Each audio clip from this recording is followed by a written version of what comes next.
আল্লাহর পয়গম্বর আমাদের কথা চিন্তা করছেন। সুবহানাল্লাহ। এ ভাই, মালাকুল মউত আজরাইল আল্লাহর নবীর সামনে এসে সালাম দেয় নবীরে, নবী গো আল্লাহ আপনারে সালাম দিছে। আল্লাহর পয়গম্বর বলেন, রে আজরাইল কেন আসছস? বলে, নবী গো আমারে আল্লাহ পাঠাইছেন, আপনার নবী যদি অনুমতি দেন আপনার রূহটা আমি নিয়ে যাব। অনুমতি যদি না দেন গো আমারে আল্লাহ বলছেন আমি যেন ফিরত চলে যাই। সুবহানাল্লাহ বলেন না? পৃথিবীর সৃষ্টি হওয়ার পর থেকে নিয়ে কিয়ামত পর্যন্ত আজরাইল কারো কাছে অনুমতি চায় নাই। শুধুমাত্র কেবলমাত্র আপনি আমার নবীর কাছে আজরাইল অনুমতি চাইছে। যেমন তেমন কথা না, আর কারো কাছে অনুমতি চাইবেও না, অতীতও চায় নাই, শুধু নবীর কাছে চাইছে। সুবহানাল্লাহ। আল্লাহর নবী বলেন, আজরাইল আমি যদি অনুমতি না দেই রে তাহলে কি করবি? আগে নবীজি অনুমতি যদি না দেন গো আমার আল্লাহ বলেছেন আমি যেন ফিরত চলে যাই গো।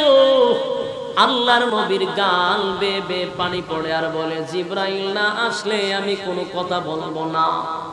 এমনি জিবরাইল নবীর পাশে এসে বলে, নবী গো আমি জিবরাইল।